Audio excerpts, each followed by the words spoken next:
Après le temps des saveurs, le temps du sport, le temps de la création, vous avez vu que sur scène, on a quand même deux magnifiques objets d'art. L'une en rouge, l'autre en jaune, je pense que ça ne va pas échapper. Ce sont les œuvres d'un horloger créateur qui a repensé complètement, comme vous pouvez voir, l'horloge comtoise. Et oui, mesdames et messieurs, ce sont des horloges comtoises, pas telles que vous les connaissez, parce que l'horloge comtoise était dans sa caisse et il les a sorties de la caisse pour créer ces objets absolument, absolument magnifiques. Donc, il va maintenant effectivement parler de temps du monde, de temps des horloges, parce que j'imagine que vous avez à peu près tous une montre, en tout cas on est tous du moins à nos agendas reliés au temps. Alors, la personne que nous allons accueillir maintenant, c'est un horloger, je viens de vous l'évoquer, grand gagnant du concours Lépine, toute catégorie, horloger médaille d'or de l'invention au Salon de l'horlogerie de Genève, horloger reconnu internationalement, qui a non seulement réinventé l'horloge comtoise, qui crée des horloges monumentales, il en a installé en France et dans le monde, y compris au Japon. Il est l'horloger qui propose une vision de l'horlogerie à la fois technique, technologique, subversive, créative. Il est l'horloger qui rêvait de maîtriser le temps. Mesdames et messieurs, Philippe Lebru.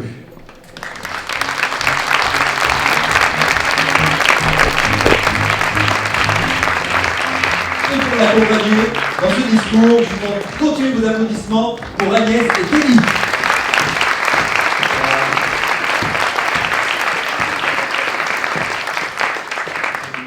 Difficile de passer derrière Valérie qui est en peignoir et 5 minutes sur scène, ou encore Pauline qui a fait semblant de travailler. Donc on va essayer de se concentrer. Bonsoir Philippe. Bonsoir Teddy, bonsoir Agnès, bonsoir à tous. Alors Philippe, vous qui créez des montres, qui avez réinventé l'horloge comtoise, on en a deux beaux exemplaires ici sur cette scène, qui est mondialement connue, notamment au Japon, pour vos horloges monumentales. On a également un exemple ici. Pouvez-vous nous raconter quelles sont les grandes étapes de l'horlogerie ? Alors l'horlogerie, ça commence par une histoire où la Terre est plate et où l'homme cherche à s'organiser en plantant dans le sol ce qu'on va appeler un gnomon, c'est-à-dire une espèce de gros bâton. Et grâce au fait que la Terre tourne, l'ombre va se déplacer et donc on est à l'origine du cadran solaire. À partir de ce moment, l'homme peut s'organiser en société petit à petit et va construire avec différents événements politiques et sociaux des églises par exemple, où on va avoir les cloches. Les cloches vont rythmer l'organisation du village. Et ensuite, on va réduire l'horloge de clocher pour en faire... au tout début, on a juste les cloches, ensuite on a l'aiguille avec une seule aiguille d'heure, et puis au fur et à mesure que la société évolue, on vient installer la minute, et là on est au XVIIIe siècle. Donc la réduction de l'horloge de clocher, c'est l'horloge comtoise. L'horloge comtoise, c'est donc la mini-horloge de clocher qui va s'installer dans les maisons ou dans les fermes. On est loin, on est au XVIIe ou au XVIIIe siècle, et donc qui va réguler la famille. La famille donc va s'organiser avec une horloge qui va de la même manière réduire, orienter la partie qui va être... On se lève à 5 heures, c'est l'heure de la traite, c'est l'heure de manger, c'est l'heure du casse-croûte, c'est l'heure d'aller au champ, c'est l'heure de se rencontrer. Et donc, l'horloge, c'est vraiment l'élément qui vient matérialiser la rencontre et organiser la famille. Et la montre, si on va encore un peu plus loin, va être l'élément qui va organiser la personne. Donc, on est sur des espèces de strates entre une communauté, une petite communauté qu'on va appeler la famille, et ensuite l'individu. Et donc, l'élément qui va mesurer le temps, c'est un élément qui va se comporter de manière rapport d'échelle entre une personne, un petit groupe de personnes et un grand groupe de personnes, et tout ça pour s'organiser. Alors finalement, l'histoire de l'horlogerie est tout à fait passionnante parce qu'elle nous raconte le rapport entre l'homme et le temps. Et si on va plus loin, on pourrait dire que l'homme est une sorte d'horloge vivante, ou son contraire. Oui, alors l'homme, espèce de matérialisation, de représentation humaine, surtout en ce qui concerne ce type d'horloge. Cette horloge que vous connaissez certainement tous, qu'on appelle des comptoises, donc c'est la terre de tradition qui est juste de l'autre côté de cette petite montagne du Jura, où d'un côté on a les Suisses et de l'autre côté on a les Français. Donc historiquement, tout se passe autour de cette montagne qui est l'arc jurassien. Les savoir-faire, l'histoire montrent que les populations se sont déplacées d'un côté et de l'autre en fonction des événements des différents pays. Et donc l'horloge, effectivement, elle a une espèce de dimension humaine. C'est un peu comme une sentinelle, c'est un peu comme une personne bienveillante qui va d'une manière complètement immuable faire passer le temps, le mesurer et organiser toute la famille qui va se retrouver autour. Et toute cette famille qui va se retrouver autour va avoir la même horloge de génération en génération, et c'est une horloge qui se matérialise. Alors je vais vous expliquer, si vous me permettez, comment ça marche. Parce que ça marche tout seul. Ça marche sans électricité, évidemment. Ça marche avec un pendule. Là, si tu veux bien te dire, voilà dans le trou.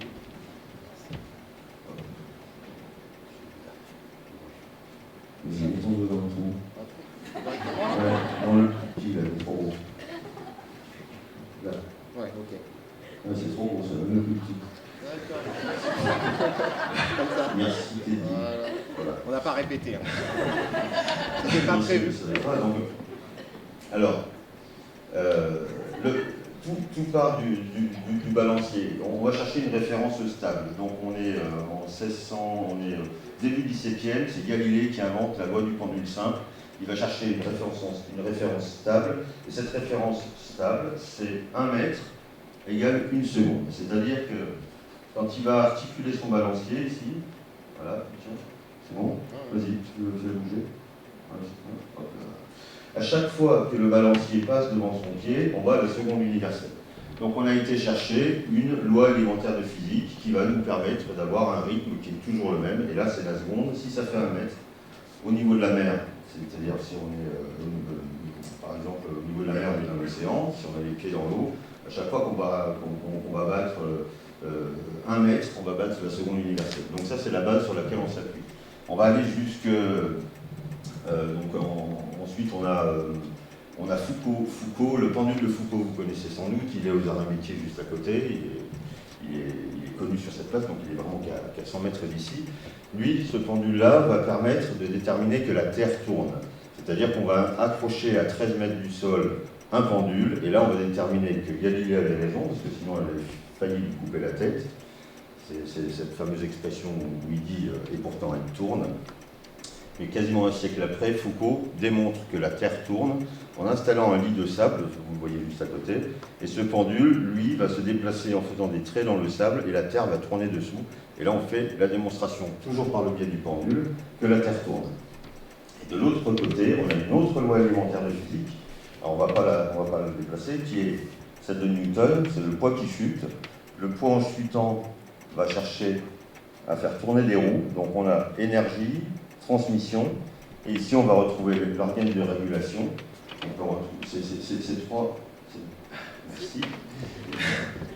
Ces trois grands principes qui font fonctionner toutes les horloges, toutes les montres, tous les systèmes de mesure du temps, de l'énergie, de la transmission et de la régulation. Et ces trois fonctions qui, entre elles, vont faire fonctionner le temps qui passe. Merci pour cette démonstration. Merci à moi. Vous nous parliez tout à l'heure de la famille. Juste pour revenir là-dessus, vous nous disiez tout à l'heure que vous avez plusieurs anecdotes liées à votre enfance. Est-ce que vous pouvez nous en raconter une?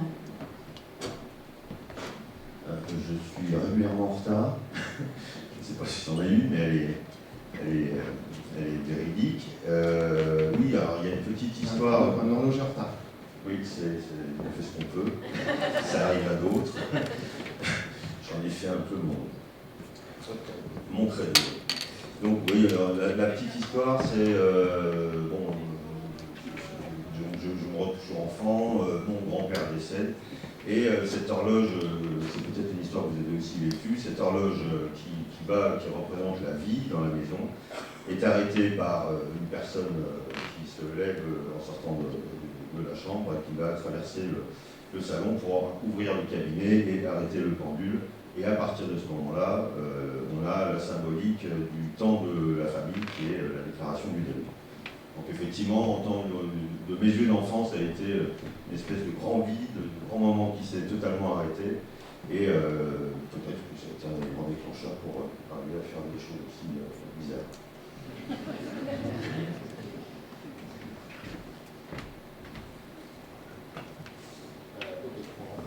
On va en profiter. Pendant que M. Lebrun se rafraîchit, j'ai envie de jouer un petit peu avec le public et leur poser une petite question.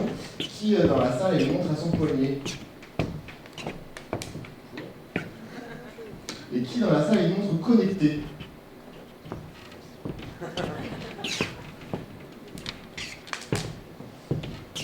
Alors, on ne voit pas grand-chose, mais on imagine qu'il y a pas mal de personnes finalement.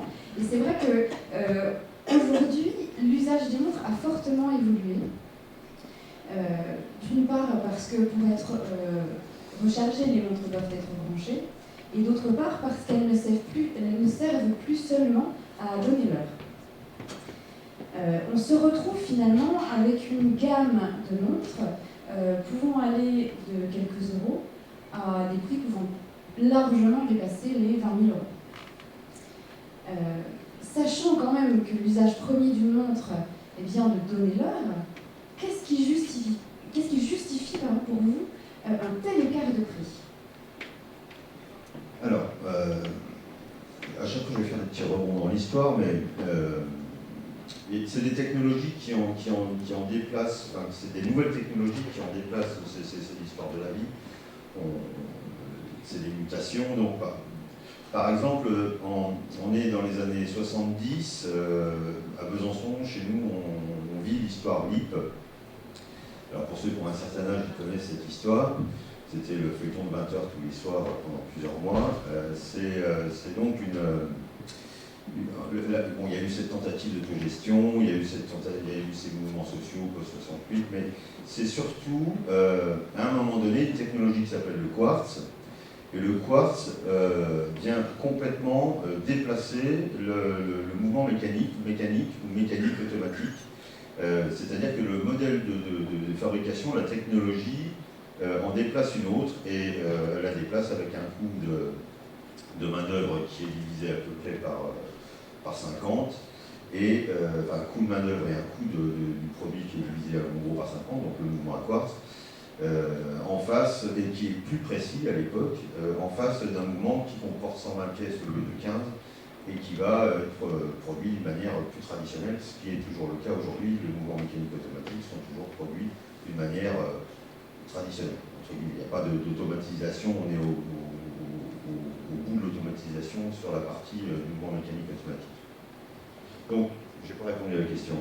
Ça, c'était quoi la question? Vous nous avez parlé finalement de la technique qu'on trouve dans les montres, qui permet d'une certaine manière de justifier un écart de prix. Voilà, c'était le prix. Il n'y a probablement pas que ça.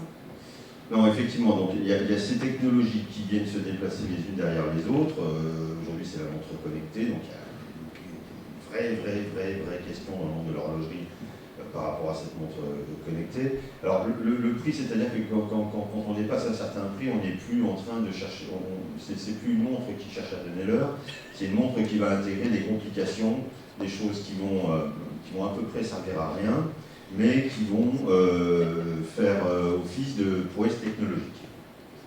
Donc ce qui coûte cher, c'est par exemple calculer dans une montre l'équation du temps. Donc c'est vrai qu'on ne s'en sert pas tous les jours. Ça peut être, après dans les complications les plus simples, la date, la lune, ça peut être la réserve de marche. Donc mais la vraie particularité, c'est qu'on est sur une montre dont l'alimentation, comme sur ces horloges, est complètement autonome. C'est-à-dire que tant que la personne bouge, c'est-à-dire qu'elle est vivante, elle va donner à sa vie, à sa montre, une espèce de reproduction de sa propre vie. C'est-à-dire que si je bouge comme ça, je vais armer un ressort à l'intérieur de ma montre, c'est une petite massette qui tourne qui va armer, donc on va serrer un ressort hélicoïdal et qui va constituer une réserve de marche. Cette réserve de marche va se libérer sous l'influence du balancier qui est ici, qui est d'un mètre, sauf que lui il est tout petit. Et l'avantage, enfin l'intérêt aussi de ces montres, c'est que c'est des montres qui fonctionnent évidemment sans pile, qui fonctionnent uniquement si la personne porte la montre, la réserve de marche étant en général de 36 à 40 heures, et c'est-à-dire qu'on peut la poser pendant 2 ou 3 jours. Et on a un vrai objet autour du bras. On est dans un rapport qui est un rapport sincère, presque émotionnel avec sa montre. Ce qui est très très différent d'une montre à quartz ou d'une montre connectée où on est plus, selon moi, dans la position on porte un mouchard autour du bras. Un gadget. Non, un mouchard. Non, j'insiste, parce que ça mesure le pouls, ça permet de savoir l'état de santé. Donc on est dans cette mutation technologique. Là, je ne veux pas jouer les rétrogrades, mais on ira de toute façon sur cette mutation technologique, mais on est dans un endroit où la noblesse disparaît. Alors vous avez beaucoup parlé de technique, vous avez aussi parlé d'objets, et à notre sens, le design est également très important par rapport à cet objet-là. Et on voulait vous proposer de terminer cet échange en parlant de ces montres que vous fabriquez à partir de fragments de météorites. Et la question qu'on se pose, c'est est-ce que le choix de ce support est-il lié à votre volonté de rendre hommage à notre planète, qui a quand même été originellement créée par des fragments, un amas de météorites, ou est-ce que c'est plutôt une façon pour vous de repousser le temps au-delà des frontières terrestres? Alors, Voltaire dit la Terre est la plus grosse horloge du monde. C'est vrai que la base, c'est la Terre, on la divise en 24 fuseaux horaires, et c'est notre première base de temps. Elle a l'avantage d'être stable, elle a l'avantage d'être importante, elle a l'avantage de créer la circulation. Et donc, quand on divise les 24 fuseaux horaires sur une montre, on divise en deux parce qu'on est sur une base de 12 heures, mais on va chercher à reproduire la rotation de la Terre. C'est tout ce qu'on fait d'ailleurs. Un horloger cherche à reproduire la rotation de la Terre. Alors, les météorites, elles sont situées quasiment toutes, à 99,9%, elles proviennent de la ceinture d'Oort qui est entre Mars et Jupiter. C'est-à-dire qu'on a les planètes qui sont les planètes telluriques, donc on part du Soleil, Mercure, Vénus, la Terre, Mars, et puis très loin, il y a les planètes gazeuses, et entre les planètes telluriques qui sont des planètes dures et les planètes gazeuses qui sont des grosses masses, on va voir la ceinture d'Oort, et de temps en temps, donc c'est une planète qui a avorté à la formation du système solaire, et de temps en temps, il y a une météorite qui va en chasser une autre, et on va la récupérer sur la Terre, et bien souvent dans les océans. Donc moi ce que j'ai fait, j'ai tronqué des météorites, notamment celles qui sont tombées en Namibie, qui portent tout un nom, c'est le nom du village dans lequel elles tombent. Namibie en Amérique du Sud ou au Groenland, et c'est des météorites qui sont ferreuses. Quand on les tranche, on les révèle, on crée un bas-relief avec de l'acide nitrique qu'on stabilise. Et on va ensuite découper et rentrer dans les process de précision qu'on va attendre pour l'intégrer dans une montre. Donc on est dans un rapport où on porte autour du bras une poussière d'étoiles. Merci Philippe de nous avoir accordé votre temps. Merci beaucoup. Agnès, Sylvie, Philippe Audouin. Et moi j'ai un petit avantage. Les gens profitent, en heure de beurre, je porte aussi le nom de Philippe Lebrun. Voilà, qui n'est pas la montre en météorite. Et je peux dire qu'il a créé aussi, je parle sous votre contrôle, la première montre imprimée en 3D, en métal. Et il y en a 88 exemplaires dans le monde, je l'ai numéro 6, donc voilà, je suis content. Voilà. Alors, pour essayer de son travail, il a croisé effectivement de la création, mais aussi de la technologie, parce que c'est un sacré défi technologique que de créer un objet une montre en 3D. Mais qui donnera peut-être l'appel à d'autres choses. Alors, un petit mot là-dessus. Voilà, parce que vous êtes caché derrière l'horloge, je peux juste retenir une seconde. Oui, alors ça c'était... moi j'aime bien... Dans la montre, on a l'impression que tout a été fait, mais comme dans d'autres univers. Et puis finalement, Oui, parce que des marques de montre, il y en a pléthore, quels que soient les prix. Et finalement, on se rend compte qu'il suffit juste de se dire que c'est pas vrai pour se rendre compte qu'on peut faire les choses différemment. Donc faire les choses différemment, c'est apporter une idée qui va être une solution qui va très souvent en entraîner plus qu'une autre, plus une autre, plus une autre. Et cet amalgame la volonté de ne pas regarder absolument dans l'axe va permettre de faire en réalité plein de choses. Je pense que dans la vie, c'est aussi un peu pareil. Et dans l'horlogerie, ça fait... les horlogers traditionnels vont dire tout a été fait au XVIIe ou au XVIIIe siècle. C'est pareil qu'une grosse partie de l'horlogerie a été faite au XVIIe et au XVIIIe siècle. Mais aujourd'hui, il est possible d'innover, par exemple, avec des nouvelles technos.